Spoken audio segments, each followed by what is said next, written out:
Louvemos ao Senhor, louvemos ao Senhor, louvemos ao Senhor. Sim, adoremos. Adoremos o seu santo nome. Sim, nosso amado Pai.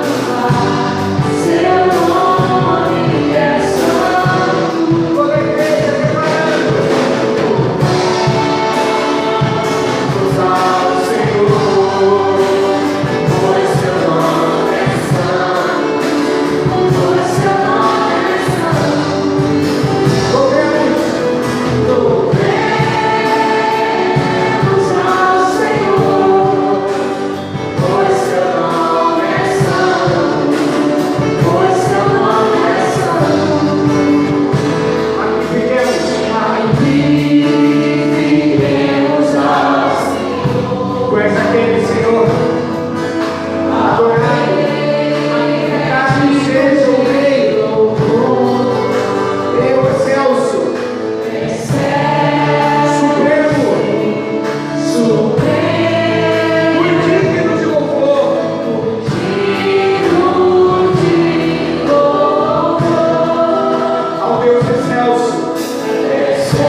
fiel é a tua palavra, Senhor. Amém?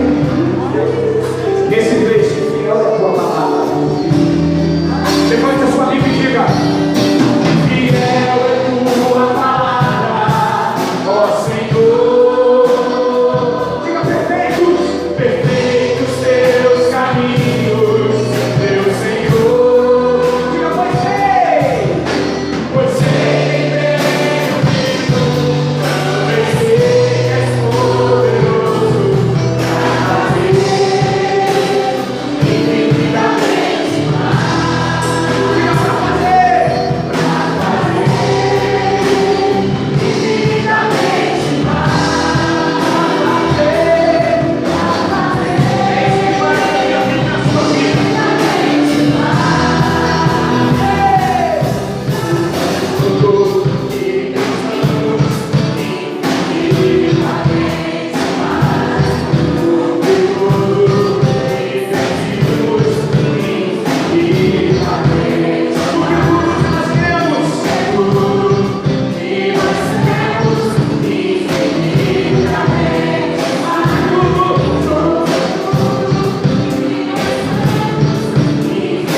infinitamente mais. Tudo infinitamente mais. Tudo que pensamos infinitamente mais. Fiel é tua palavra, ó Senhor. Traga no seu coração perfeitos seus caminhos, meu Senhor. Mas sei que também sei que és poderoso para fazer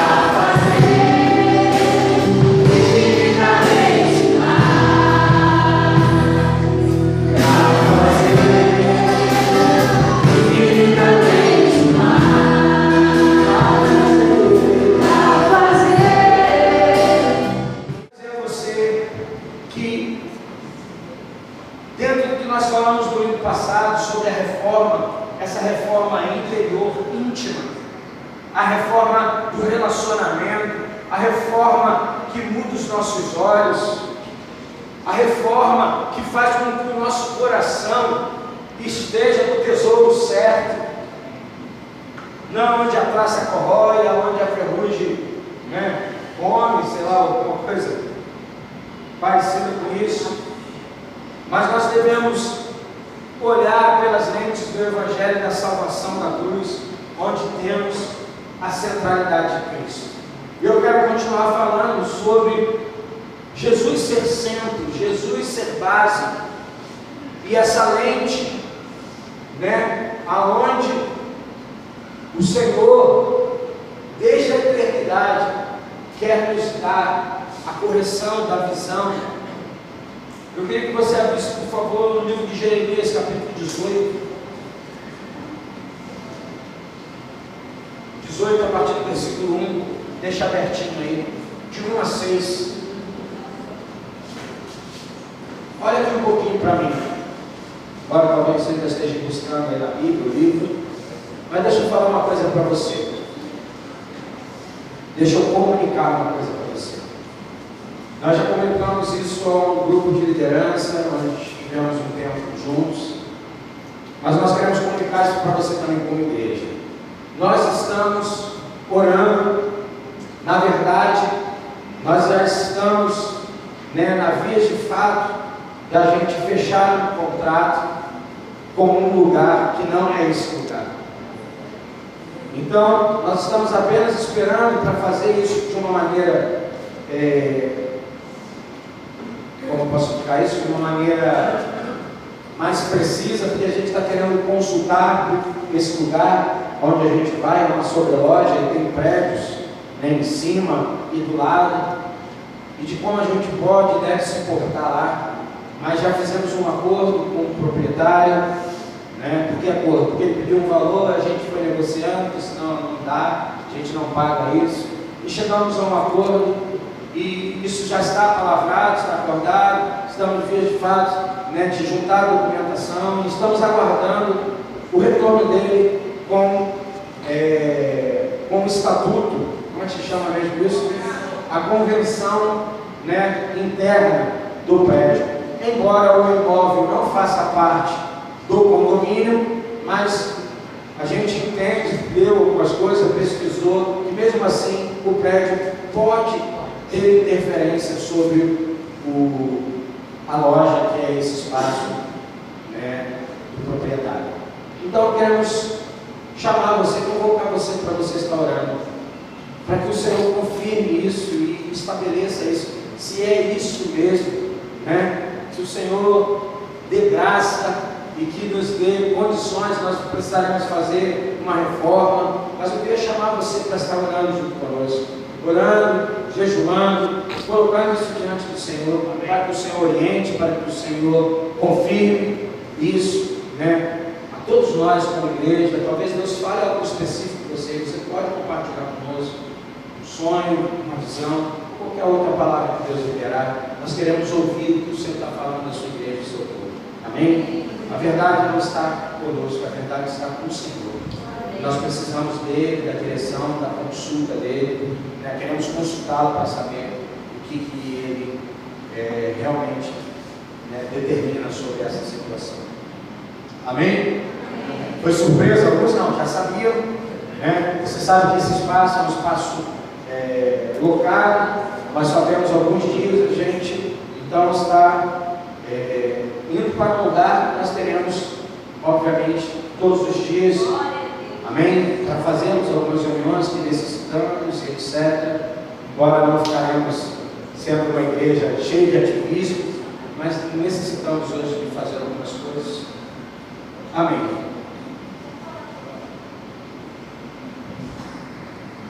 Jeremias capítulo 18, versículo de 1 a 6, diz assim: palavra do Senhor que veio a Jeremias dizendo: dispõe-te, desce à casa do oleiro, e lá ouvirás minhas palavras. Desci à casa do oleiro, e eis que ele estava entregue à sua obra sob as rodas. 4. Como o vaso que o oleiro fazia de barro se lhe estragou na mão, tornou a fazer dele outro vaso, segundo bem lhe pareceu. Então veio a minha palavra do Senhor: não poderei eu fazer de vós como fez este oleiro, ó casa de Israel?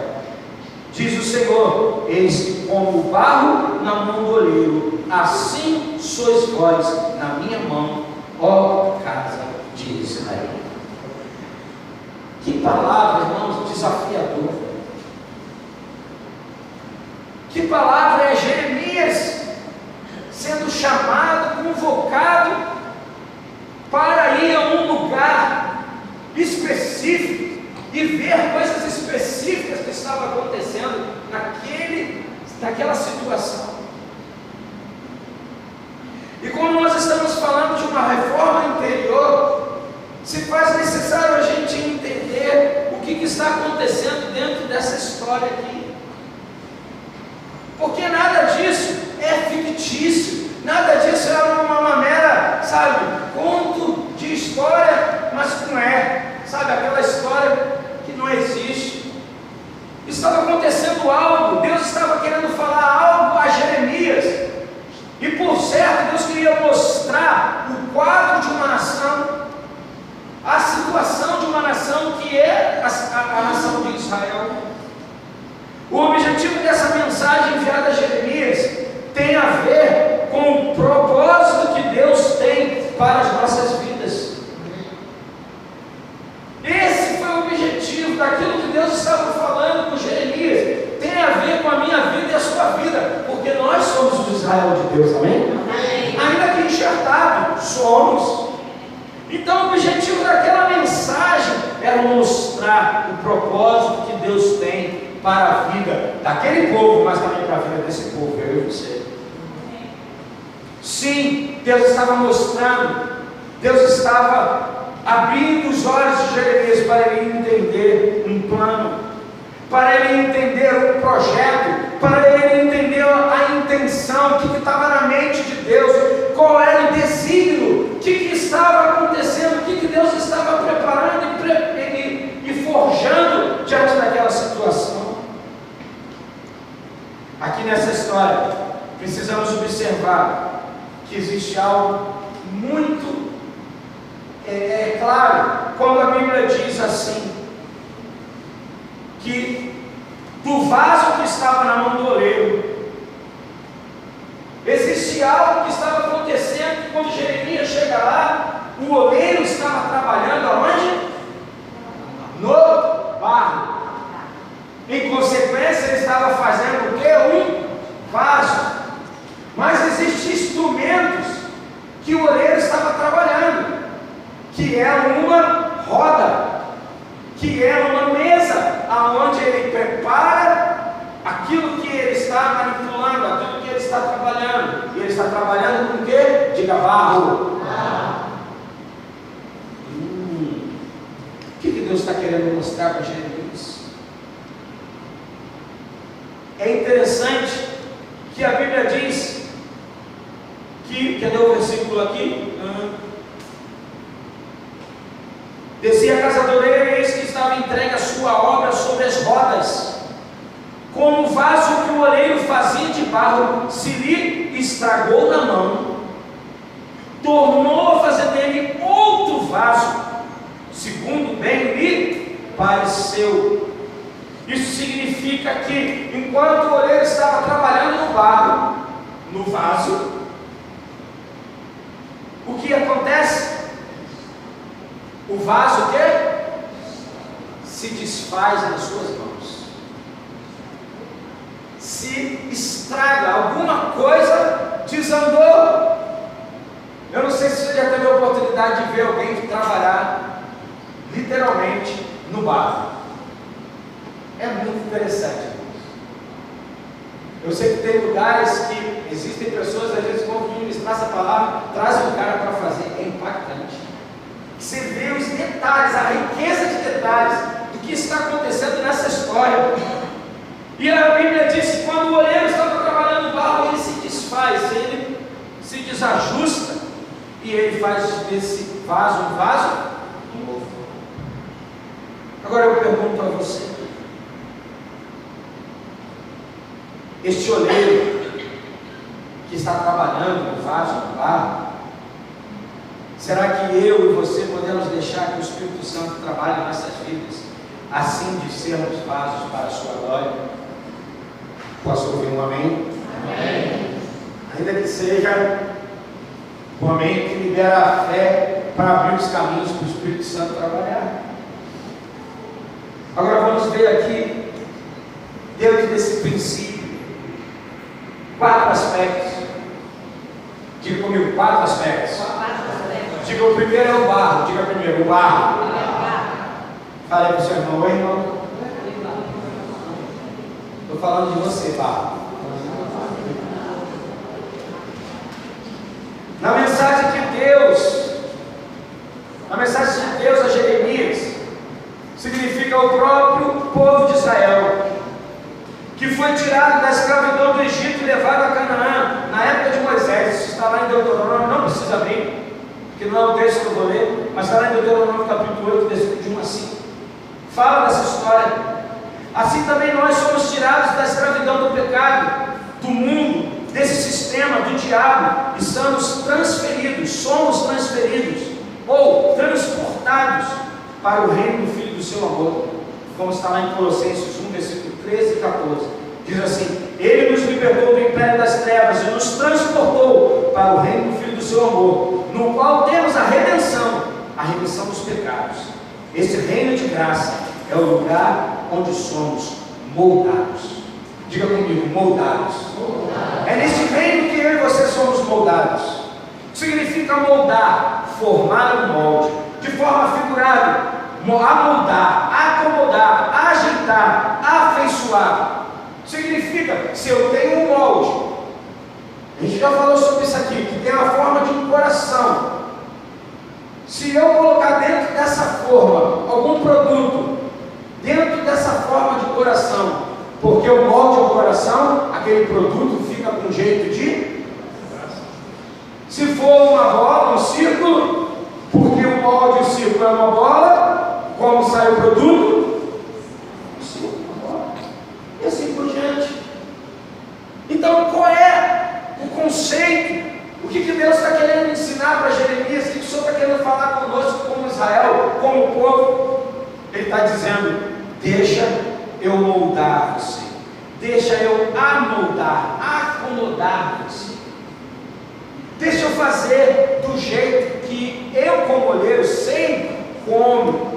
moldar você, a afeiçoar, a ajeitar você. Você já viu que existem situações e lugares que você vai e você não se ajeita? Te incomoda? Dá, como diz na gíria, né? Dá um formigão, dá uma coceira. Sabe por quê, irmãos?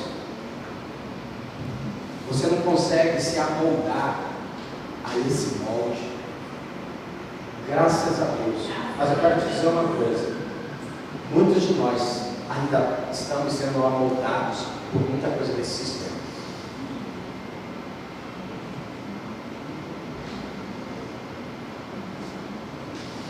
Se o molde é um molde de flor, fica parecendo uma florzinha.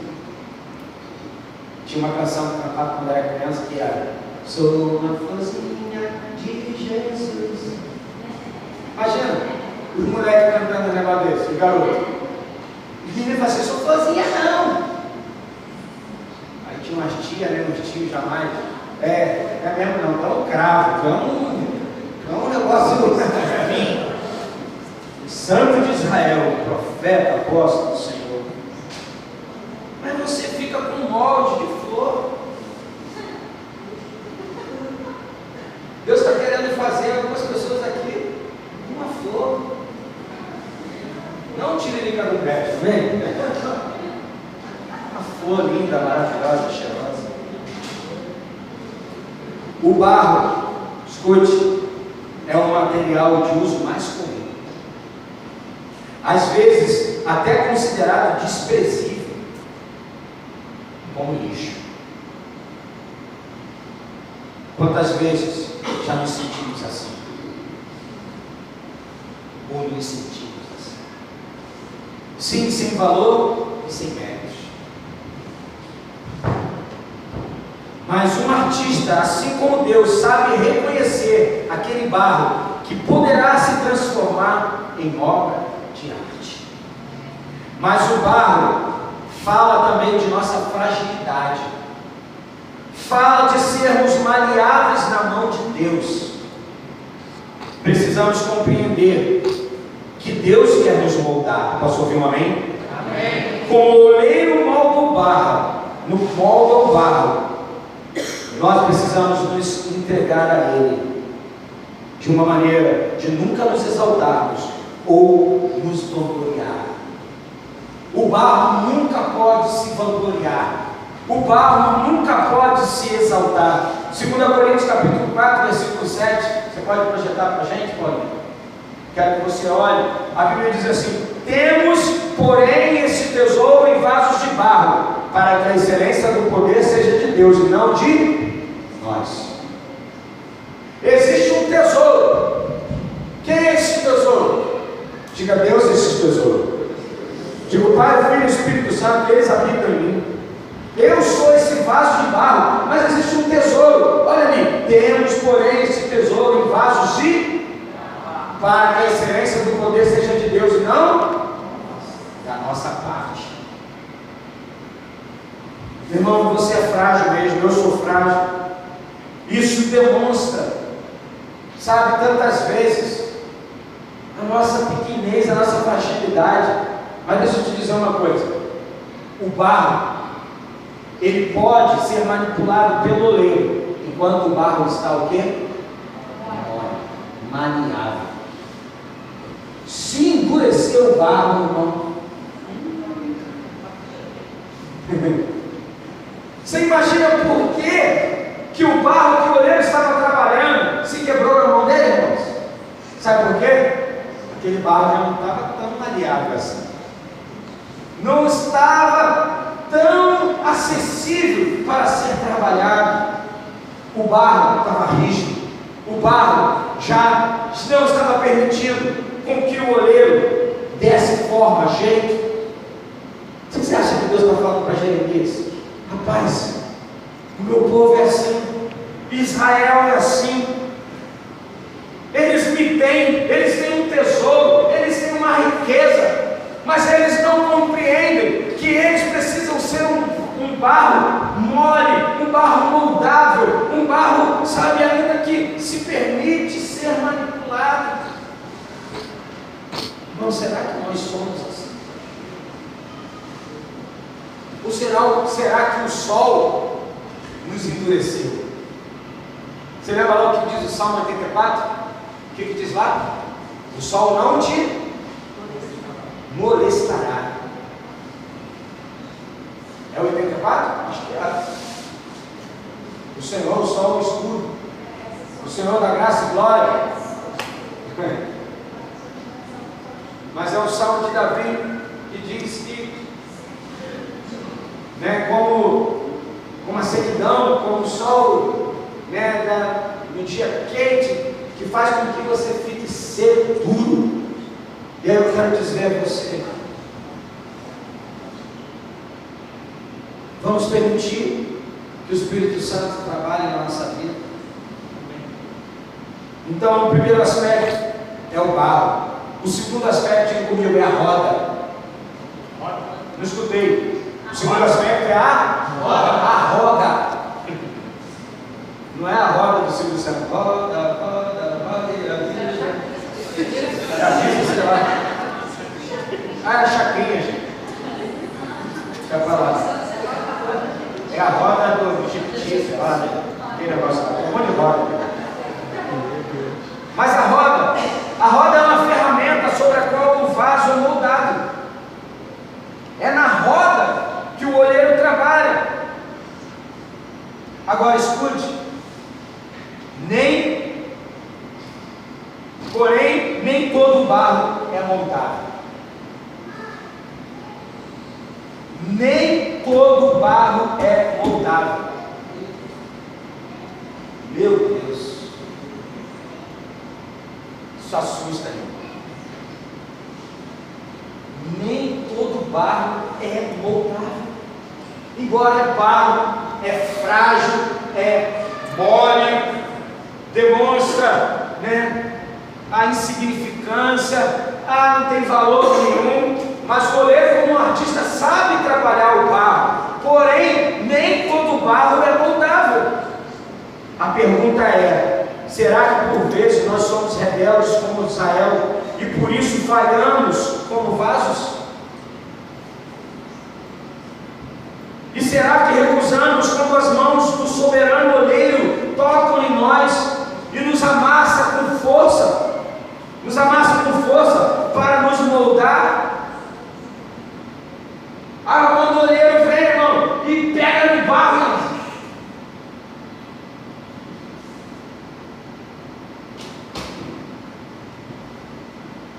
Será que nós permitimos que a mão do soberano oleiro toque em nós e nos amasse com força para moldar a nossa vida? Isaías 45, versículo 9 diz assim: ai daquele que contende com o seu Criador e não passa de um caco de barro entre outros cacos. Acaso dirá o barro ao que lhe dá forma: que fazes? Ou a tua obra não tem alça? Quais as ferramentas que Deus tem usado para nos moldarmos? Deus usa tantas vezes ferramentas não muito convencionais. Você quer ver uma ferramenta? Nós não temos tempo de ler. Eu só vou comentar. Eu vou te mostrar uma ferramenta que Deus usa para amoldar, ajeitar, afeiçoar uma figura chamada Paulo, o Saulo convertido. 2 Coríntios capítulo 12 vai falar dessa história, do versículo 7 ao 10. Diz assim: para que não me desobedecesse com a grandeza das revelações, foi-me posto com espinho na carne, mensageiro de Satanás, para me esbofetear, a fim de que não me exaltasse. Por causa disso, 3 vezes pedi ao Senhor que afastasse de mim. Então ele me disse: a minha graça te basta, porque o meu poder se aperfeiçoa na fraqueza. De boa vontade, pois, me gloriarei nas fraquezas, para que sobre mim repouse o poder de Cristo. Pelo que sinto prazer nas fraquezas, nas injúrias, nas necessidades, nas perseguições, nas angústias, por amor de Cristo. Porque quando eu sou fraco, então é que eu sou forte. Que ferramenta foi essa que Deus utilizou para moldar o Paulo? A Bíblia diz que por 3 vezes, meu irmão, ele clamou a Deus para que livrasse ele, porque é um mensageiro de Satanás, para que ele não se ensoberbecesse.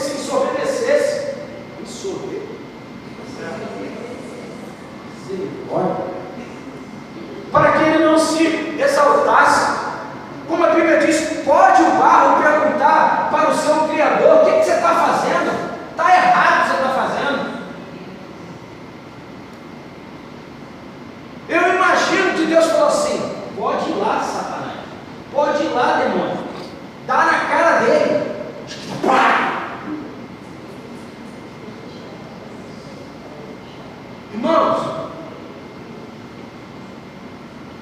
como disse o brother lá, Daniel, que a gente estava lá, o lado do resgate, o Zé Bruno falou: irmão, Paulo aprendeu aquilo ali, mas a gente não precisa mais, sabe? Tem que viver isso. Será? Não. Se ele não entendia, nós já estamos entendendo que às vezes é preciso a gente ser esbofeteado para a gente aprender algumas coisas. Mas não leve a sua mente para a mente de quem está sendo rebaixado, humilhado, só por aspecto: ai, alguém ridicularizou e envergonhou. Não, Deus estava dizendo: eu vou usar uma ferramenta para você, para que você entenda. 2 Coríntios 4:7, a excelência do poder que está dentro de você, mas você é barro. Você vai entender isso. Imaginei 3 vezes: Deus, por favor, afasta de mim, me livra desse espinho, me livra desse negócio na minha carne, me livra desse negócio na minha carne. Até que Deus revela para ele a graça. Diga comigo: a graça. Ele entende, irmãos, que a graça é melhor do que a vida. Será que nós temos o mais precioso da nossa vida? Vida por vida, se a gente tiver a revelação do que é graça, a gente vai saber compreender o que ele está querendo dizer. Ele agora diz assim: antes eu tenho agora prazer. Se não fizer uma reforma interior em nós, a gente vai entender isso nunca. Eu tenho prazer de sofrer, eu tenho prazer de ser, como diz aí, irmãos? Olha aqui, eu tenho prazer aonde? Deem para mim, por favor. Nas fraquezas. Quem tem prazer em fraqueza? Mais o quê? Nas injúrias. Você tem prazer de ser espiado? Prazer mais o quê? Nas necessidades. Você tem prazer nas necessidades, irmão? Mais prazer aonde? Na perseguição, irmão. Escute, o evangelho que está sendo pregado é como diz Augusto Nicodemos: é o evangelho que as pessoas querem ser. E a Bíblia diz que nós não receberíamos aplauso, não. A Bíblia diz que nós receberíamos perseguição, e que era para a gente ficar feliz. Eita Deus do céu, Jesus, deixa eu acabar aqui a roda. Pelo que sempre prazer nas fraquezas, nas injúrias, nas necessidades, nas perseguições, nas angústias, por amor de. Porque quando eu sou fraco, então é que eu sou. Ele aprendeu a lugar de fortaleza na fraqueza do mal, nas mãos do olho, para ser moldado, para ser trabalhado. Você ia falar alguma coisa, não? Você levantou o dedinho. O diabo no grego é soco. Socão. Tomou-lhe uma pancada no meio da fuça. É soco, bater com o punho fechado. Bater com o punho fechado, é bater com vontade. O demônio não estava batendo devagarinho, não. Estava batendo de jeito. Os lutadores aí sabem aonde se pode dar um soco no meio da cara e você derrubar teu oponente. Irmão, Satanás estava liberado para tocar na cara do Paulo. Satanás foi liberado para tocar na fuça de Jó. Agora, deixa eu te dizer uma coisa. Deus quer levar a gente a um nível de treinamento de que quando você está pronto para receber pancada, para tomar um socão, você também está pronto para levantar de novo. Para não ficar paralisado no medo, sabe, na vergonha, se ergue de novo. Porque agora você já criou uma resistência, uma capacidade nele, nele, isso não está no nome. Ninguém vai viver isso aqui. Por isso essa reforma aqui não vai ser uma reforma, sabe, saudável se a gente não entender o valor dos princípios.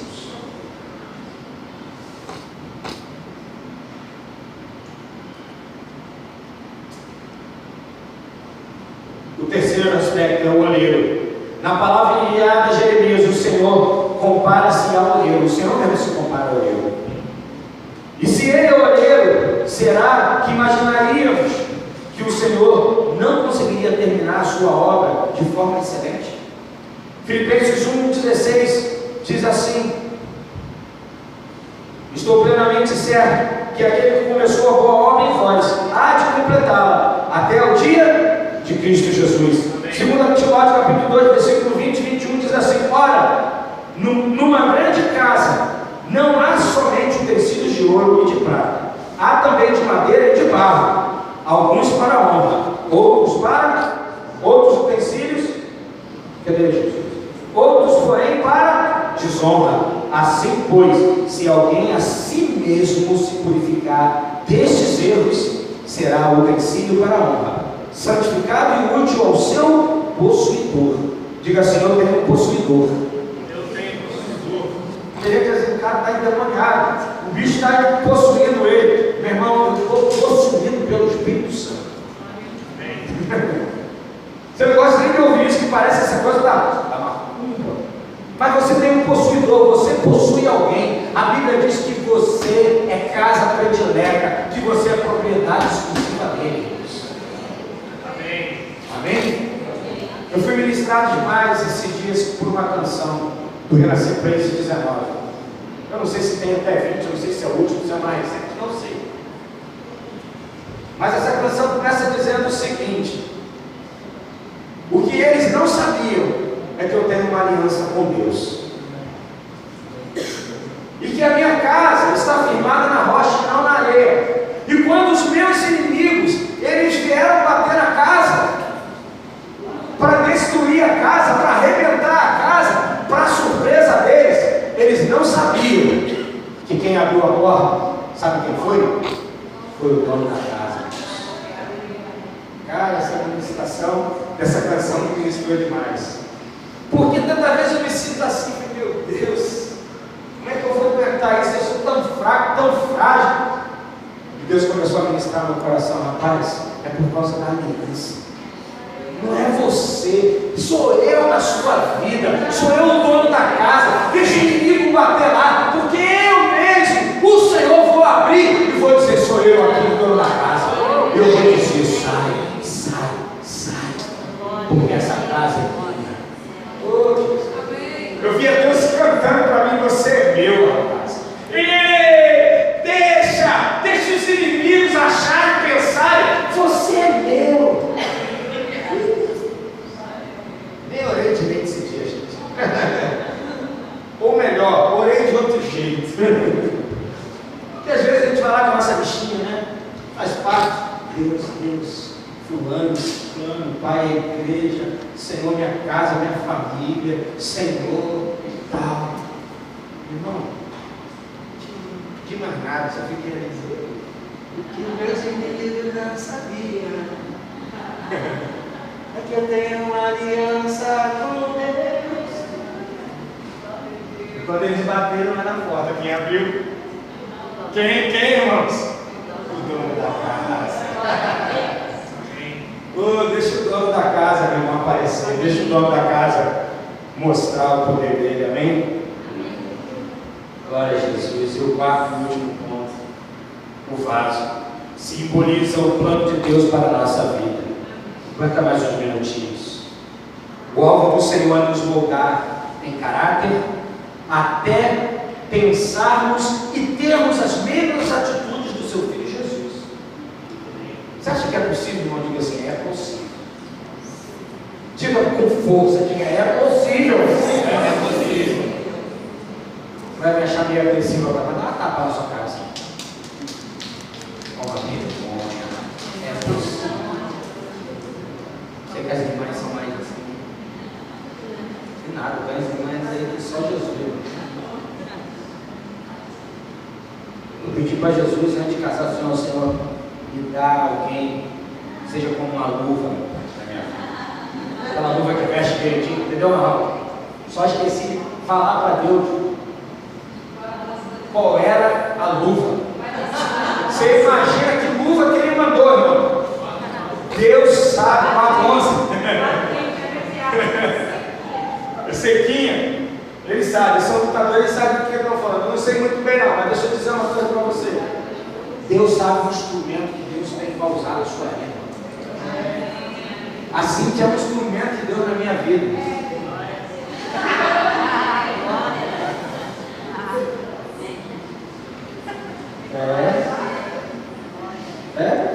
Glória a Deus pela minha mulher. Eu dou glória a Deus mesmo. Glória a Deus. Você está usando esse instrumento, né, pai? A pouco eu trabalho e ainda torço o nariz. Mas eu também sou instrumento na vida dela, irmão. Para mexer, sabe? Para botar o negócio no lugar. Mas às vezes não é pelo jeito, é a ótica que a gente acha, sabe? Tranquilo, assim. Às vezes é um negócio da... Mas se a gente permanecer firme, se a gente ficar firme, a gente vai ver a obra de Deus sendo feita na obra, no instrumento, aperfeiçoando. Então Deus quer que a gente se lembre que nós temos a mente de Cristo. Mas na história mostra que o vaso que o oleiro trabalhava estragou-se nas suas mãos, assim como Israel tantas vezes foi afastado de Deus em virtude da sua incredulidade e rebelião. Você e eu somos como o povo de Israel. Somos como o povo de Israel, irmãos? Sim ou não? Não responde, por favor. Imagine o que nós poderíamos ser. Diga comigo, ser. Se tão somente permitíssemos que Ele nos moldasse. Jesus. O Senhor deseja fazer o mesmo conosco, mesmo que já tenhamos resistido ao seu tratamento. Permita hoje que Ele faça o mesmo em sua vida, amém? Eu sei que teve muita gente aqui que já resistiu. Eu tantas vezes, a mão dele apertava aqui, passava para lá. Aí ele apertava ali, passava para cá. Deixa o oleiro pegar você de jeito. Agora, olha a oração que você está fazendo. Preste atenção. Porque Deus leva a sério o que a gente fala. Se um dia você disser assim, minha vida é para a tua glória, Senhor, prepara o laboratório. Porque o instrumento vai começar a tocar. O instrumento vai começar a agir para fazer de você aquilo que Ele mesmo já pensou e imaginou, planejou. Amém? Desígnio, Salmo 139. Nós estávamos em forma no ventre da nossa mãe e Ele já sabia o que queria de nós. Não deixe o diabo enganar você. Eu não sei o que Deus tem para mim. Eu sei o que Deus tem para mim. É só você ler a palavra de Deus, porque você é o que a Bíblia diz que você é. Sou fraco. Deus disse para Gideão, valente. Alguns disseram para Davi, tu não pode, rapaz, você não tem experiência. Davi, mais espertinho, disse, eu já matei um leão e um urso. Não dá, cara, leão e urso é um negócio meio esquisito que você fez. Mas esse instrumento, esse gigante não dá não para tu, rapaz.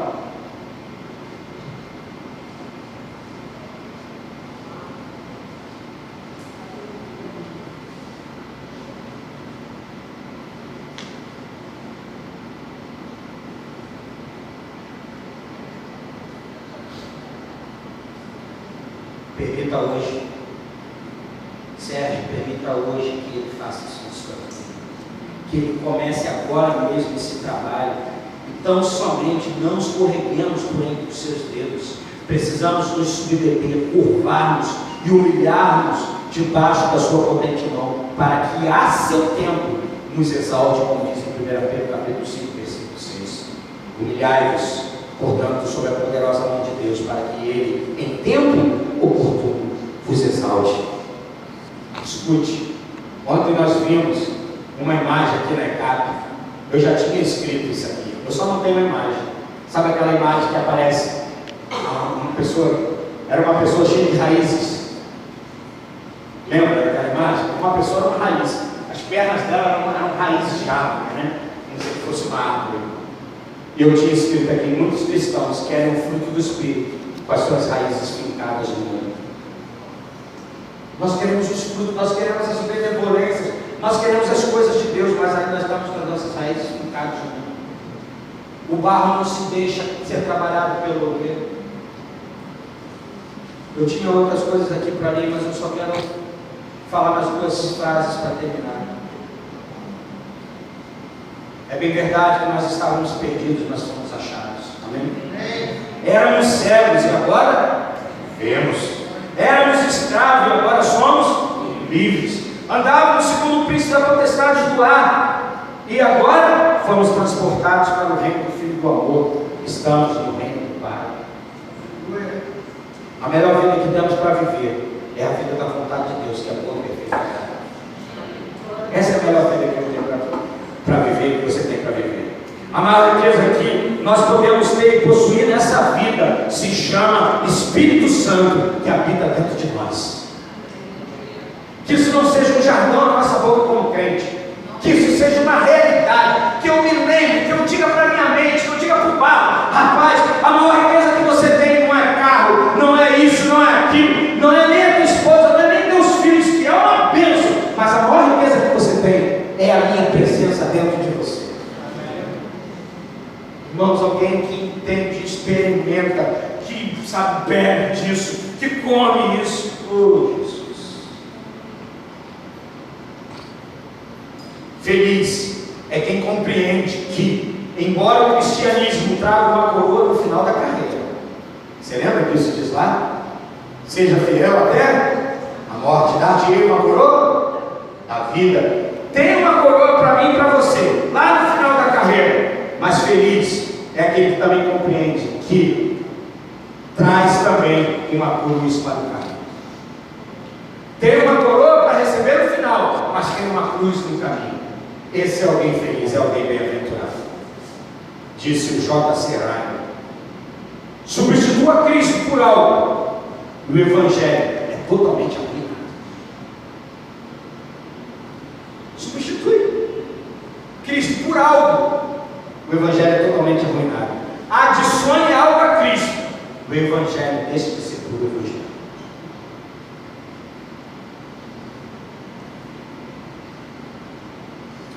Nenhum pecador jamais foi salvo por entregar seu coração a Deus. Não? Entenda. Nós somos salvos. Não somos salvos por nossa entrega. Somos salvos pelo que Deus deu. Consegue compreender isso? Não foi você que promoveu salvação para você. Não foi seu coração que promoveu salvação para você. O que promoveu salvação para mim e para você foi a entrega de Deus, Jesus Cristo, para mim e para você. Fique de pé, por favor, eu vou terminar a última frase.